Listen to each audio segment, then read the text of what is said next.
मौलाना साजिद रशीदी जी, हिंदू नरसंहार नहीं हो रहा है, आपको गिनवाऊं कितने हिंदू मारे गए बांग्लादेश में? 8-10 तो मरे हैं। और दूसरों के घर में ये झांकना हो गया आपके लिए?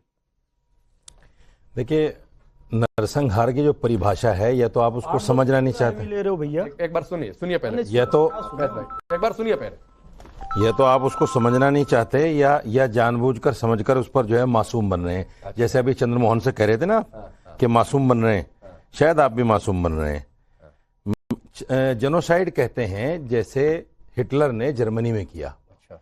जेनोसाइड कहते हैं जैसे इजराइल गाजा में कर रहा है। अच्छा। वहां 60 से 70 हजार मासूम बच्चे मार दिए गए, 1.5 लाख मुसलमानों का कत्लेआम हो गया, 30 लाख मुसलमान बेघर हैं। आप चाह रहे हैं अभी 100-200 और मारे जाए? नहीं, बिल्कुल नहीं चाह रहा हूँ, बिल्कुल नहीं चाह रहा हूँ, बिल्कुल नहीं चाह रहा हूँ, जीनोसाइड बिल्कुल नहीं चाह रहा हूँ। मैंने जो बांग्लादेश में हुआ उसको भी कंडम किया है। मैंने कहा है कि ये नहीं होना, और बल्कि मैंने तो ये कहा कि दीपू चंद्र दास के साथ जो भी हुआ वो इस्लामिक नहीं है और करने वाले मुसलमान नहीं। मैंने ये भी तो बयान सुनवाइए मेरा।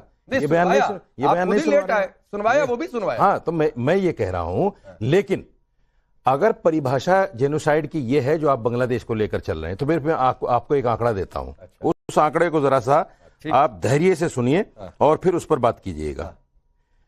2022 से लेकर अब तक हिंदुस्तान में 580 दलितों को कत्ल किया गया। 580। देश के प्रवक्ता और मैं आपको स्टेट वाइज डाटा देता हूं। उत्तर प्रदेश में 189, बिहार में 168, राजस्थान में 99, मध्य प्रदेश में 83, महाराष्ट्र में 76, कर्नाटका में 72, हरियाणा में 45, तमिलनाडु में 55, तेलंगाना में 31, केरला में 11, उड़ीसा में 21।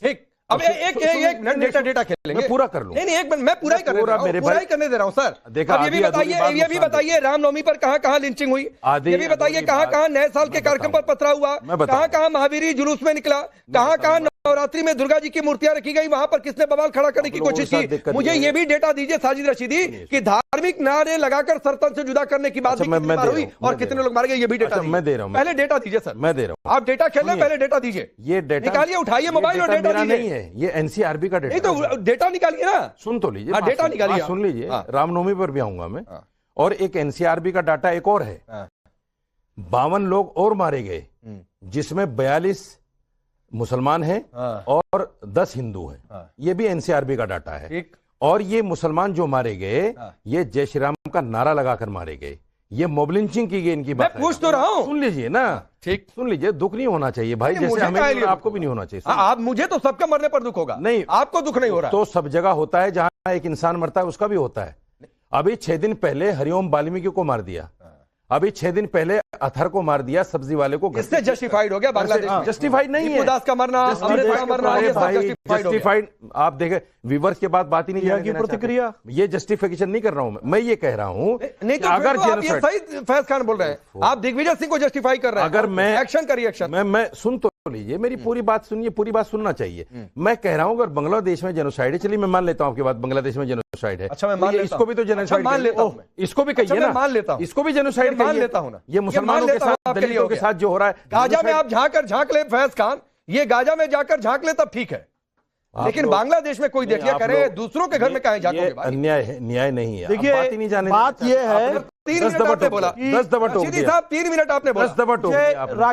राकेश भैया, मुझे ये नहीं पता था कि बांग्लादेश के अघोषित प्रवक्ता भी यहाँ पर बैठे हुए। बांग्लादेश में जो हिंदुओं पर, अल्पसंख्यक समुदायों पर अत्याचार हो रहा है और उन्हें चौराहों पर लटकाकर जिंदा जलाया जा रहा है, तो ये बांग्लादेश पर आरोप है, वहां के कट्टरपंथ पर आरोप है। तो उसको जस्टिफाई करने के लिए मौलाना साहब बता रहे हैं कि भारत में क्या क्या हो रहा है, यानी कि बांग्लादेश की इमेज बचाने के लिए भारत को बदनाम करेंगे। अब अफसोस यह होगा कि टाइम्स नाउ नो भारत की इस खबर को मौलाना साहब के चेहरे को दिखाकर पाकिस्तान, बांग्लादेश, मोहम्मद यूनुस और मुनीर पेश करेंगे यूएनओ में।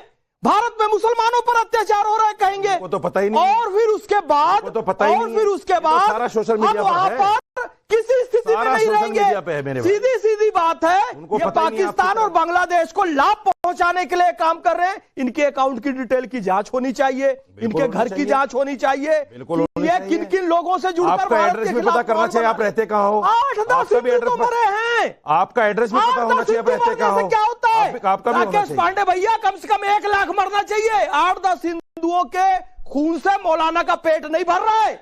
यह जीनोसाइड नहीं है। अरे जीनोसाइड नहीं, मेरा आधार कार्ड है। जीनोसाइड का मतलब मेरा आधार कार्ड है होता है। नस्ल संहार क्या है? एक पूरी रेस को खत्म कर देना। सुनिए बांग्लादेश से हिंदुओं की रेस खत्म कर दी गई, ये मेरा पैन कार्ड है, नस्ल खत्म कर दी गई। अफगानिस्तान आप दिखा दीजिए अपना, सिखों की नस्ल, आप अपना आधार कार्ड दिखा दीजिए, कहाँ रहते हो। ये नरसंहार है जो इन लोगों ने किया। और इस विचार और राहत इंदौरी क्या करे, जिनका मसलक है रोशनी का सफर, वो चिरागों को क्या बुझाएंगे? अपना आधार कार्ड तो दिखा दो। अपने मुर्दों को जो नहीं जलाते वो जिंदों को क्या जलाएंगे? अपना आधार कार्ड बेशरम लोगों ने अल्लाह अकबर जैसा पवित्र नारा बदनाम किया और जिंदा जला दिया। अच्छा, आधार कार्ड रोशनी के सफर की बात करते हैं। चलो आधार कार्ड दिखा दो। आप लोगों को चाहिए कि अपने गिरेबान में झांके। अरे अपना आधार कार्ड तो दिखा दो, भारत को बदनाम कर अपना आधार कार्ड तो दिखा दो। आप रहते कहाँ हो? आधार कार्ड तो आप ये भी कह रहे हैं, आप अपना आधार कार्ड दिखा दो, रहते कहाँ हो आप? मैं इनका जवाब दे देता हूँ, मैं कहाँ रहता हूँ। SIR में इनकी जांच होनी चाहिए। हिंदुस्तानियों के दिल में रहता हूँ, जाओ खोज के देखो। बांग्लादेश में किसके साथ हो रहा है मुझसे क्या लेना देना? साजिद रशीदी आप कह रहे हैं नहीं, गाजा में लेना देना है, लेकिन बांग्लादेश में आपको लेना देना। सुनिए मेरी, आप कह रहे हैं कि ये तो मैं कोट अनकोट कर रहा हूं, और मैं कोट अनकोट कर रहा हूं। आप ये कह रहे हैं अपना घर नहीं देख रहे, दूसरों के घर में झांकना। ये जो डेटा आप लेकर आए हैं, ये डेटा तब भी आपने कहा था जब से फिलिस्तीन का नारा लेकर आ गए थे। अच्छा, सुनिए, जब गाजा पर आंसू बहा रहे थे तब भी आपने ये डेटा कोट किया था। तब नहीं समझ में आता दूसरों के घर में क्यों झांक रहे हैं। सुनिए आप बताइए पांडे जी, 2 भाई एक साथ रहते हैं, अगर एक भाई के घर में आग लग रही है, उसकी बीवी बच्चे जल रहे हैं, दूसरे भाई के भी घर में आग लग रही है, तो भाई पहले अपना मकान जलाएगा, अपनी आग बुझाएगा भाई की, या भाई की बुझाएगा? नहीं, ये भाई की मैं पूछ रहा हूँ। ये गाजा बाल्टी लेके थोड़े पहुंचे गाजा में? गाजा में समझ में हम बाल्टी लेके थोड़े पहुंचे गाजा में? अरे तो अभी कौन? अरे हम बाल्टी लेके थोड़े पहुंचे गाजा में, हम पानी बुझा रहे हैं, टब लेकर पहुंच गया, बचा रहे हैं। अभी कोई बाल्टी और टब लेकर पहुंच गया। आप तो पहुंच रहे हैं, कहाँ पहुंच रहे हैं? अभी भी डिबेट हो रही है, अभी भी सड़कों पर प्रोटेस्ट हो रहा है, 580 दलित मरे हुए नहीं दिख रहे, बैनर लेकर आ रहे थे। आपको 580 दलित जो मारे गए यहाँ वो नहीं दिख रहे हैं, उन पर बात नहीं करोगे आप। मारने वाले दलित 42 मुसलमान मर गए, उन पर बात नहीं करोगे आप। लेकिन बांग्लादेश में हिंदू मर रहा है, उस पर बात करोगे। अल्लाह अकबर बोल के जिंदा जलाते, मरने वाले मुसलमान और दलित है, उनको बचा ले जाएंगे जी, वो मुसलमान नहीं है। आपको दलितों से मुसलमानों से क्या लेना देना? आपको राकेश पांडे भैया से क्या लेना देना? आप तो हिंदू की बात करोगे। ब्राह्मण ये सब पे बात करने के लिए बहुत सारे संत के पास आधार कार्ड नहीं, उससे बात नहीं करता। बहुत सारे हिंदू संत हैं। आप भैया के पास आधार कार्ड नहीं, उससे बात नहीं। अहमदिया को अधिकार नहीं देते हो, देवबंदी को दफन करने दे कि बरेलवी को नहीं दे कि उसको दावत। अरे ये सब सुधारो ना। ब्राह्मण दलित के लिए बहुत लोग हैं। राकेश पांडे जी हैं ब्राह्मण, वो सुलझा लेंगे मामला, ये उनका इंटरनल मैटर है। पूछ लो ना कहाँ है, नहीं पूछ लो कहाँ। अच्छा आधार कार्ड पूछ लो इस आदमी। आपसे तो किसी ने आधार कार्ड मांगा नहीं, क्यों?